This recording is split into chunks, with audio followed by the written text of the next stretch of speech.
Hi friends, എല്ലാവരും എവിടെയാണ് പോകുന്നത്? ഇന്ന് ഇത് കണ്ടിട്ട് പോയി. ഇത് നിങ്ങളെല്ലാവരും ഇതൊന്ന് കണ്ടിട്ട് പോയിക്കോളി. ഞാനിന്ന് ഉണ്ടാക്കാൻ പോകുന്നത് ഇതുമായിട്ടാണ്. അതാണ് നിങ്ങളെ വിളിക്കുന്നത്. വരൂ, ഇതൊന്ന് കാണൂ. കണ്ടല്ലോ, ഞാനിവിടെ 2 കിലോ ഞണ്ടെടുത്ത് ക്ലീനാക്കി വെച്ചിട്ടുണ്ട്. അപ്പോൾ ഇത് നിങ്ങൾ കണ്ടിട്ട് പോകുന്നതിൽ നല്ലത്. ഇതാ ഞാൻ 2 കിലോ ഞണ്ട് ക്ലീനാക്കി ബാക്കിയുള്ള സാധനങ്ങളെല്ലാം ഇവിടെ തയ്യാറാക്കി വെച്ചിട്ടുണ്ട്. എന്ന് നമുക്ക് നേരം കളയണ്ട, നിങ്ങൾക്ക് പോകേണ്ടിയുള്ളതല്ലേ. നമുക്ക് നേരെ വീഡിയോയിലേക്ക് പോകാം. നിങ്ങൾ കണ്ടിട്ട് പോയിക്കോളൂ. കണ്ടല്ലോ, അപ്പം ഞാനൊരു ചട്ടി അടുപ്പത്തോട്ട് വെച്ചിട്ടുണ്ട്. ആ ചട്ടിയുടെ അകത്തോട്ട് നമുക്ക് കുറച്ച് എണ്ണ ഒഴിച്ച് കൊടുക്കാം. തീ ഒന്ന് ഞാൻ ഓണാക്കി കൊടുത്തിട്ടുണ്ട് കേട്ടോ. ചട്ടിയിലോട്ട് എണ്ണ ഒഴിച്ച് കൊടുക്കുന്നു. ഇതാ ചട്ടിയിൽ നമുക്ക് ആവശ്യമുള്ള എണ്ണ ഒഴിച്ചൊരു 3 ടീസ്പൂൺ എണ്ണ ഞാൻ അതിലോട്ട് ആഡ് ചെയ്ത് കൊടുത്തിട്ടുണ്ട്. എണ്ണ ചൂടായി വന്നിട്ടുണ്ട്. ഞാൻ ഇതിൽ കടുവും ഉലുവയൊന്നും ഇട്ട് കൊടുക്കുന്നില്ല കേട്ടോ. അപ്പോൾ അതിന് പകരം ഞാൻ ഉലുവയ്ക്ക് പകരം കസ്തൂരി മേത്തിയാണ് ഇട്ട് കൊടുക്കുന്നത്. അപ്പോൾ ആദ്യം ഞാൻ എപ്പോഴും പറയും പോലെ തന്നെ ജിഞ്ചർ ഗാർലിക് പേസ്റ്റ് ആഡ് ചെയ്ത് കൊടുക്കുന്നു. പേസ്റ്റല്ല, സോപ്പ്. 1 ടീസ്പൂൺ ഗാർലിക് ചോപ്പ്, 1 ടീസ്പൂൺ ജിഞ്ചർ ആഡ് ചെയ്ത് കൊടുത്തിട്ടുണ്ട്. എന്നിട്ട് അതിൻ്റെ കൂട്ടത്തിൽ തന്നെ നല്ല വലിയ ഒരു സവാള, ഒരു 3 പച്ചമുളക് എടുത്ത് ചെറുതായിട്ട് അരിഞ്ഞിട്ടുണ്ട്. ഓവർ എരിവില്ലാത്തതാണ്. അതിലോട്ട് ഞാനൊന്ന് ആഡ് ചെയ്ത് കൊടുക്കുന്നു. എല്ലാം അവിടെ കിടക്കും.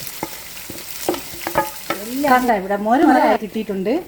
നല്ല കളറാക്കി കിട്ടിയിട്ടുണ്ട്. ഇനി അതിലോട്ട് ഞാൻ ആഡ് ചെയ്യാൻ പോകണം ഒരു 1/2 ടീസ്പൂൺ ചില്ലി ഫ്ലക്സ്. അതവിടെ കിടക്കും. ഉപ്പൊക്കെ നിങ്ങളുടെ പാകത്തിനാണ്. അതിപ്പോൾ ഞാൻ കുറച്ച് അതിലോട്ട് ആഡ് ചെയ്ത് കൊടുത്തിട്ടുണ്ട്. 1 ടീ മാജിക്ക് ഉപ്പ്. കണ്ടല്ലോ. അപ്പം നമുക്ക് മസാല മുമ്പേ ആഡ് ചെയ്ത് കൊടുത്തിട്ട് പിന്നെ തക്കാളി ആഡ് ചെയ്ത് കൊടുക്കാം. 1/2 ടീസ്പൂൺ കുരുമുളക് പൊടി. പിന്നെ നമുക്ക് ഉലുവയ്ക്ക് പകരം ഇടാൻ പോകുന്നത് ഞാൻ കസ്തൂരി മേത്തിയാണ് കേട്ടോ. കസ്തൂരി മേത്തിയാണ്. അതിൽ നിന്ന് ഒരു ചെറിയ ടീസ്പൂൺ ആഡ് ചെയ്ത് കൊടുക്കുന്നു. കസ്തൂരി മേത്തി അതും അവിടെ കിടക്കട്ടെ. പിന്നെ നമുക്ക് വേണ്ടതെന്ന് പറഞ്ഞാൽ മഞ്ഞപ്പൊടിയാണ് കേട്ടോ. മഞ്ഞപ്പൊടി ഒരു 3/4 ടീസ്പൂൺ ഇട്ട് കൊടുത്തിട്ടുണ്ട്. നിങ്ങളെടുക്കുന്ന ക്വാണ്ടിറ്റി അനുസരിച്ചാണ് മക്കളെ നിങ്ങൾ അതൊക്കെ ചേർത്ത് കൊടുക്കേണ്ടിയുള്ളത്. നമ്മൾ കാണിച്ചു തരണമെന്ന് മാത്രമേ ഉള്ളൂ. അതുപോലെ തന്നെ ഒരു 1/2 ടീസ്പൂൺ മല്ലിപ്പൊടി. അപ്പോൾ 1 ടീസ്പൂൺ ഫിഷ് മസാല ഞാൻ ആഡ് ചെയ്ത് കൊടുക്കുകയാണ്. ഫിഷ് മസാലയിൽ നിന്ന് ഈ ചെറിയ സ്പൂൺ ആയതുകൊണ്ട് അരവിധം എടുത്തിട്ട് 1 ടീസ്പൂൺ ഫിഷ് മസാല ശ്രദ്ധിച്ചോളി. പിന്നെ ഞാൻ ഒരു 1/2 ടീസ്പൂൺ മുളക് പൊടിയും കൂടെ ചേർത്ത് കൊടുക്കുന്നുണ്ട്. ഓവർ എരി വേണ്ട. പച്ചമുളക് ഇഞ്ചിയൊക്കെ ഞാൻ ചേർത്തിട്ടുണ്ട്. 1/2 ടീസ്പൂൺ മുളക് പൊടിയും ചേർത്ത് കൊടുത്തിട്ടുണ്ട്. എല്ലാം കൂടി ഒന്ന് കൂട്ടി കുഴച്ച് നമുക്ക് ആക്കി കൊടുക്കുക. ഇനി ഇതിലോട്ട് ഒരു നെല്ലിക്കയുടെ വലുപ്പത്തിന് പുളിയും കൂടെ ആഡ് ചെയ്ത് കൊടുക്കും. പുളി ഞാനിവിടെ കലക്കി വെച്ചിട്ടുണ്ട്. പുളിയുടെ വെള്ളം നമുക്ക് ഒഴിച്ച് കൊടുക്കാം. നിങ്ങളെടുക്കണം പുളി വെള്ളം അതിലോട്ട് ഒഴിച്ച് കൊടുത്തിട്ടുണ്ട്. അപ്പോൾ മസാലകളെല്ലാം അടിപൊളി. ഇനി നമുക്ക് തക്കാളി 2 തക്കാളി എടുത്ത് ഇതുപോലെ അരിഞ്ഞ് വെച്ചിട്ടുണ്ട്. ഞാൻ ജ്യൂസ് ആക്കിയിട്ടില്ല. ഇതുപോലെ ഞാൻ അരിഞ്ഞ് വെച്ചേക്കാണ്. അതുപോലെ ആഡ് ചെയ്ത് കൊടുത്തിട്ടുണ്ട്. ജ്യൂസ് ആക്കണമെങ്കിൽ അത് നല്ല ഇനി. അപ്പം ഞാൻ അതിലോട്ട് ആഡ് ചെയ്ത് കൊടുത്തിട്ടുണ്ട്. കണ്ടോ നിങ്ങൾ? ഇതെല്ലാം കൂടി നമുക്ക് ഇളക്കി ഇട്ട് കൊടുത്തിട്ട് നമുക്ക് എന്ത് ചെയ്യണം? മൂടി വെച്ച് വേവിക്കാൻ വെക്കാം. ഇതൊന്ന് മൂടി വയ്ക്കാം. മസാല ഇവിടെ തയ്യാറായി വന്നിട്ടുണ്ട്. നമുക്കിനി അടുത്ത നമ്മളെ മെയിനായിട്ടുള്ള ഇൻഗ്രീഡിയൻസ് അതിലോട്ട് ഇട്ട് കൊടുക്കാം. വാവ്, കുത്തല്ലേ മോനെ. അതിലോട്ട് ഇട്ട് കൊടുക്കാം. ഇട്ട് കൊടുത്തിട്ട് നമുക്കൊന്ന് ഇളക്കി എല്ലാ സ്ഥലങ്ങളിലും നമുക്ക് മസാല ആക്കി കൊടുക്കാം. വീണ്ടും ഞാൻ മൂടി വയ്ക്കുന്നു. അവിടെ ഇരുന്ന് വെള്ളം ഇറങ്ങി വരട്ടെ. വാവ്, അതിൻ്റെ വെള്ളം എല്ലാം ഇറങ്ങി കിട്ടിയിട്ടുണ്ട്. നമുക്ക് ഇളക്കി നോക്കിയതാ. കണ്ടല്ലോ, അതിൻ്റെ വെള്ളം എല്ലാം ഇറങ്ങി മസാല എല്ലാം അതിൽ പിടിച്ച്. കണ്ടല്ലോ നിങ്ങൾ? ഇനി നമുക്ക് അതിലോട്ട് നമുക്ക് ആവശ്യത്തിനുള്ള വെള്ളം ഒഴിച്ച് കൊടുക്കാം. നമുക്ക് ഒന്ന് ഇത് ഒഴിക്കേണ്ടി ഉള്ളതെന്ന് തേങ്ങാപ്പാൽ ഒഴിക്കേണ്ടി ഉള്ളതെന്ന് കുറച്ച് വെള്ളം മതി കേട്ടോ. ഇനി ഇതിൽ തേങ്ങാപ്പാൽ നമുക്ക് ഇനി ആഡ് ചെയ്ത് കൊടുക്കേണ്ടി ഉള്ളതാണ്. അതുകൊണ്ട് ഇത് വേവാൻ വേണ്ടിയുള്ള വെള്ളം മാത്രം മതി. കൂടുതൽ വെള്ളം വേണ്ട. അപ്പോൾ കൂടെ ഒഴിച്ച് കൊടുക്കുക. ഒരു ശകലം കൂടെ ഒഴിച്ച് കൊടുക്കുക മതി.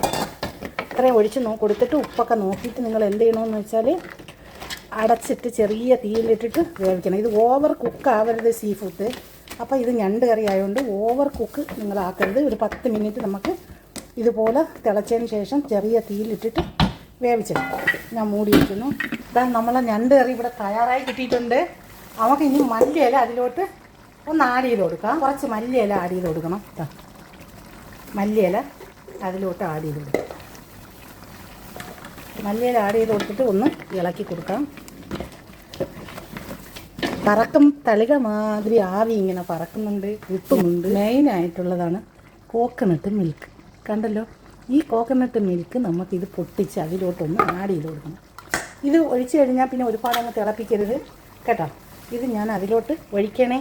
കണ്ടോ, അതിലോട്ട് ഞാൻ ഒഴിച്ചു കൊടുത്തല്ല ഒരു ഇളക്കല എന്തെങ്കിലുമൊക്കെ കൊടുത്തിട്ട് എന്തിനാന്ന് വെച്ചാൽ തീ കുറച്ചിട്ടിട്ട് കേട്ടോ നമുക്ക് ഒരു ചുറ്റലൊക്കെ അങ്ങ് ചുറ്റി കൊടുക്കാം നിങ്ങൾക്ക്. കൈയൊന്നും വെന്ത് വേവിക്കരുത്. ഇതുപോലെ അങ്ങോട്ട് 2 ചുറ്റലങ്ങോട്ട് ചുറ്റിയിട്ട് ഒന്ന് ജസ്റ്റ് ഒന്ന് തിളയ്ക്കരുത്. കോക്കനട്ട് ഒഴിച്ചിട്ട് നമുക്ക് തിളയ്ക്കേണ്ട കാര്യമില്ല. ഒരു ചുറ്റൽ ചുറ്റി ഒന്ന് നല്ലപോലെ ഒന്ന് ചൂടായിട്ട് വരുമ്പോൾ നമുക്ക് തീ ഓഫാക്കാം. ഓക്കെ, ഇതാ ഇവിടെ ചൂടായി കിട്ടിയിട്ടുണ്ട്. ഞാൻ തീ ഓഫാക്കിയാണ്. നിങ്ങൾക്കും പോവാം. നിങ്ങളെ ഞാൻ പിടിച്ചു നിർത്തിയതാണ് ഇത് കണ്ടിട്ട് പോകാൻ വേണ്ടി. അപ്പോൾ ഇതിവിടെ തയ്യാറായി. ഞാൻ ഫയർ ഓഫാക്കി. കണ്ടോ കണ്ടോ കണ്ടോ നമ്മളെ ഞണ്ടേറി കണ്ടോ. എങ്ങനെ ഉണ്ടെന്നൊന്ന് കണ്ടോക്കിക്ക്. അടിപൊളിയായിട്ടുണ്ട് കേട്ടോ. നമുക്കിതൊന്ന് സർവ് ചെയ്ത് കൊടുത്താലോ? ഞാൻ ഇതുപോലെ ഒരു കാസറോൾ എടുത്തിട്ടുണ്ട്. വാവ്, കണ്ടോ? ബിസ്മില്ലാ ബിസ്മില്ലാ.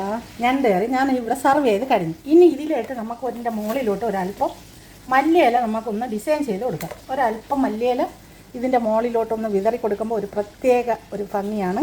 അപ്പോൾ ഇതുപോലെ എല്ലാവരും വേഗം ഒന്ന് തയ്യാറാക്കി നോക്കൂ. ഇഷ്ടപ്പെട്ട ലൈക്ക് ചെയ്യൂ. Okay, thank you for watching.